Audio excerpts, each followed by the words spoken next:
Hey, this is Tyson McGuffin. Thanks for tuning in to This Week in Pickleball. All right, welcome back to the Average Joe podcast show. This is Randall, the producer, coming to you live from the deepest, darkest corners of the internet. We are in the underbelly of the sports world. We have landed at the Gilbert Regional Park, and we've come across two pickleball fanatics here. Go ahead and introduce yourself real quick for everybody. I'm Marcos Monetti. Okay. I'm Tracy Wallstead. Okay, Tracy, former military. Thank you for your service, Air Force, everything else. Yes.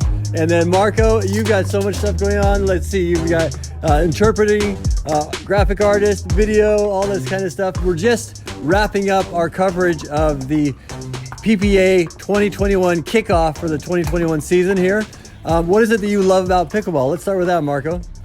Well, the pickleball is pretty amazing. It's easy to learn. Everybody can come and start playing, but then it's hard to master. And every week you can see the improvement in yourself. But one thing that I saw this weekend was the improvement on the pro levels. Okay. There are different levels of pro, and the top pros are taking this very serious. It's becoming a true Olympic level sport for me. And what about you? What do you love about pickleball? I love the fact that I can still come out here. I'm age 54. It's a sport that you don't have to be a certain age, a certain height. Like if you're going to play in the NBA, it's going to help you to be 6'6", at least, 6'4". In this sport, you can be any age, any height, any weight.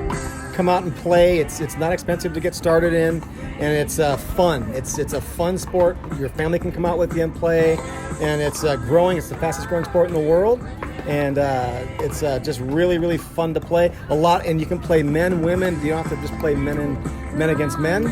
It's so there's really no limits. A lot of the women smoke the men, so i.e. Callie Smith, Simone Georgine. But it's just a great, great sport, and it allows me to still play. I've got some knee problems, and it's pretty easy on my knees. So. All right, well, thanks for joining us here. Again, this is the Average Joe Pickleball Show. And Marco, we were just talking a little bit about the women's final, the intensity that was in Simone, and then also Michelle. Talk to me a little bit about your experience. Did you watch that match? And tell me about that. I was there, and every shot they put their soul, and Simone was just hitting on the run. Her body was super close to the floor and hitting drives at that. And then Michelle doing everything she got. It's a matter at this day of who wanted more, who trains harder. And Simone still has a little bit of an edge there on training, on stamina, on getting to balls early. It was pretty impressive to see it first. Firsthand. Yeah, I thought I hit the ball hard, but man, those girls. Yeah. So you were sharing with us something that Michelle shared with the audience after the match, and could you share that with us? Well, she has a hard question from the commentators. It's like, can you share why you lose? And she said, like, well, I don't train singles like she does. And then she recognized like Simone does. Like Simone does. She recognized how one person is prepared for the specific shots and game, and she's I just come here raw to see what happened. Then it's getting to the point, if you want to be the gold medalist, you have to want it, train, and prepare. Okay, very good. And then you were talking to us also about maybe an edge that Simone has that some of the other players might not have, and what drives her to win. Could you share that with our audience? She's a mom. She is a connected mom, a very good mom, and connected mom. Yeah, she knows that she spent times away from her kids, and then she mentioned some of that. And when she's away, she better give it her all and her best, and beats everybody else, because she's taking away time from her family a little bit. And what did you think about that when you heard that, or tell me your thoughts on your reaction to that? I think it's true, especially if you have kids and you're spending that much time away from your kids, you want to go home and at least tell your kids it was sorry I wasn't here a lot, but I made it worthwhile being away from you, and I won. So. Okay, Marcos? In a moment, Simone ended up an interview saying, like, I want my kids to be proud of me. And she was emotional. Then there is a lot of fire inside this mom, and it comes from that. Yeah, and I think you're going to see a lot more professionals see that they're going to have to do sport-specific training if they want to compete with the Johns, the Jargines. they're gonna have to be in great shape like Simone is and John's, and do sport specific resistance training, strength training, and things like that too. And what is it? Are you watching a lot of the pro? Do you consume a lot of pickleball content? I watch tons and tons and tons of footage from years ago and from today. I go on YouTube and I watch everything, and that's how I learn. I learn by watching the pros, especially John's. You know. Would you consider yourself like a traditional sports fan? So like coming from watching, I don't know, American football, basketball, golf, tennis, whatever? Yeah. Tell me a little bit about that. Played racquetball traditional. Professionally. I played racquetball professionally in the 80s and halfway through the 90s, had some knee surgeries.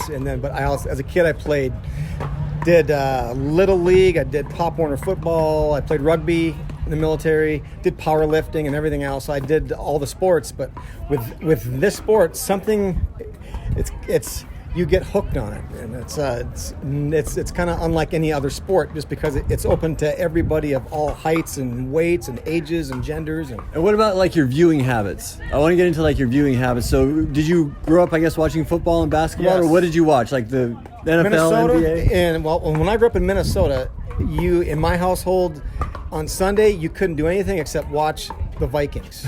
My dad would not let anybody go outside. He seriously would not let you couldn't go outside and play. You got to be in with your jersey on. I had my friend Tarkenton number 10 jersey. Have to be inside watching Minnesota play on Sunday. Do you still have your jersey? I still do. You do? I do. I got Fran Tarkenton. I got Culpepper. I got Adrian Peterson, Randy Moss. You have to send us a picture of each one of those individually, will you? Okay. I will. But they've been to 4 Super Bowls and lost all 4. So has pickleball replaced watching the NFL? Yeah, I've actually on Sundays, except when Minnesota's playing, but I'll come out here on Sundays instead of watching football, and I'll come out here and play pickleball. Are you surprised at that? No, it's more enjoyable, because as you get older and your time horizon starts to shrink, you want to enjoy more of life and not be sitting on watching your sofa. You want to be out doing it yourself. So, Marco, what about you? You're from Argentina? Yeah. Did you grow up watching football? Yeah. In Argentina, if you don't watch football, soccer, they kick you out of the country. That's why I'm here. But it's pretty intense. And one thing that I will say that is my motto, or what I follow in pickleball, is something that I hear from the sportmen. So it's like, insecurity is loud, confidence is quiet. Oh, and okay. then I'm trying. Where do you hear that? Wait, go say that again. It's a sportman. Insecurity, when somebody in the court is just talking trash, they're loud. Confident is quiet. I try, and I think Kelly's the same, just to train and let your game show what you practice. In general, when you see the pros that I admire, they don't talk trash. They don't call balls that are out. They just are very intense, very prepared, very secure, and they're quiet. They're not bragging about, like Ben John, are you gonna win this? I think I'm gonna win. Like whenever we watch it. Right. So we did an interview, for those of you that are listening, wrapping up Ben John's gold medal singles in the 2020 Vegas Championship. So go and check that out. And I asked Ben directly, are you surprised that you win? And he said, no, I'm not surprised, right? Some players will be like, well, we have a good field and I was lucky and blah, blah, blah, right? But he was just matter of fact. Yeah, the other thing is that confidence doesn't come suddenly. It's something that you build. But you know your game, you know your opponent's game, and then you know where you're at. Then you're confident. All right, very good. We'll be back with more after this. You've been watching or listening to the Average Joe Pickleball Show. Go and watch This Week in Pickleball.com. Like, subscribe, and share. We're back with more after this. Thanks, guys, for sharing your thoughts. I like it. One thing that is missing is exactly what you're doing, because the pros are. I've been doing this for 20-something years. Hold on, we're going to go overtime here. Go ahead. Okay, yeah, go ahead. That's fine. Okay, the pros are doing this for 21 years, but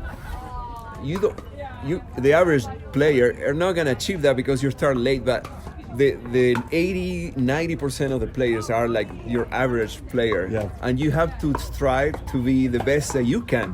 With the time that you have, and the skills that you have. I think that's the beauty of this. Very good. We'll be back with more after this. That's overtime here with Marcos. You're listening to the Average Joe Pickleball Show. Like, subscribe, and share. Like your life depended on it. Go pickleball. You ready for this? You ready for this? You ready for this?